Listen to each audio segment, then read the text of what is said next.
We've reached Evan Pivnick with Clean Energy Canada to give us a little bit more context on this decision. Thank you so much for joining us. Yeah, great to be here. Thanks for having me. So let's start out. What do you make of this decision?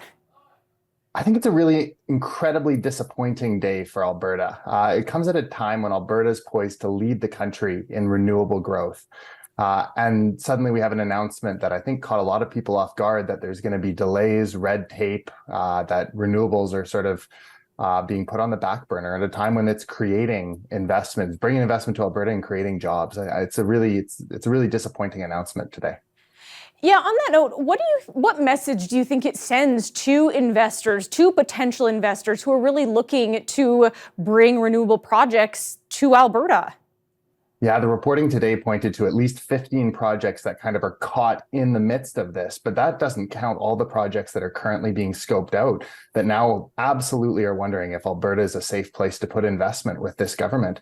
Again, that's incredibly disappointing. And again, Alberta is poised. It has a market that's been put in place that enables renewables to just take off here. It's ahead of the targets that have been set. It's exceeded everyone's expectations, and we're just pumping the brakes. Yeah. There have been some concerns around renewable projects, and a lot of them do seem, people have valid concerns, right? Like, we're looking at communities who have questioned why there isn't more oversight or when there's decommissioning of the infrastructure. Do we need a moratorium to kind of figure all of this out? Yeah, I don't want to dismiss the concerns in the slightest. The amount of clean electricity and infrastructure like transmission lines that we're going to need to build over the next 20, 30 years is truly incredible. And the only way we're ever going to reach the targets that we need for putting that infrastructure in place is if we have a good approach to community engagement.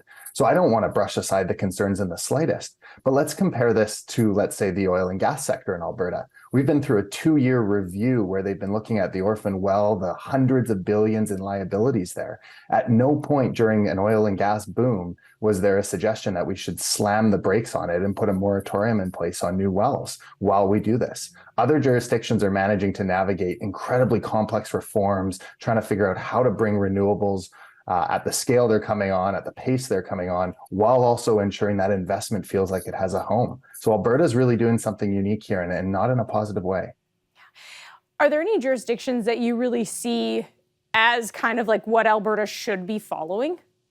I mean, I'd just be even starting by looking across the rest of the country. BC, Saskatchewan, Manitoba, Ontario, Quebec, all of them have either centered clean electricity in their economic strategies as a keystone of how growth will happen going forward, or they've announced that there's going to be forthcoming renewable procurements in their provinces. So other provinces are looking to speed this up and center clean electricity. Alberta's kind of going the other direction here. Just as a starting point, that's a good example. But the real threat here is going to be the United States, which has the same target that Canada set of a clean grid by 2035. And they're putting billions of dollars of investments in place to attract that investment down in the US. Alberta has world-class renewable resources that has seen it be sort of a shining light for Canada in this. But with that put on hold, you're going to see investors start to wonder if this is a safe province to invest in. So what do you see as the future of renewables now in Alberta then? I think that's a really good question. I think there's a lot of uncertainty. Looking at the sort of 6-month hearing process that's going to be launched, it goes beyond just the land concerns. It tries to open the door for other things like the impacts of renewables on the grid. It's hard not to see this being a sort of more ideological attack on renewables at a time when there seems to be a consensus. Again, that BC, Saskatchewan, Manitoba, Ontario, those are NDP governments, those are conservative governments. This isn't really a partisan issue in the same way across the rest of Canada anymore. At the moment, there's going to be a lot of uncertainty until we see the terms of these come down. I imagine there's going to be a lot of industry at the Premier and the Minister's doors asking for more details and asking about whether or not this is going to be a place that they can put their investments.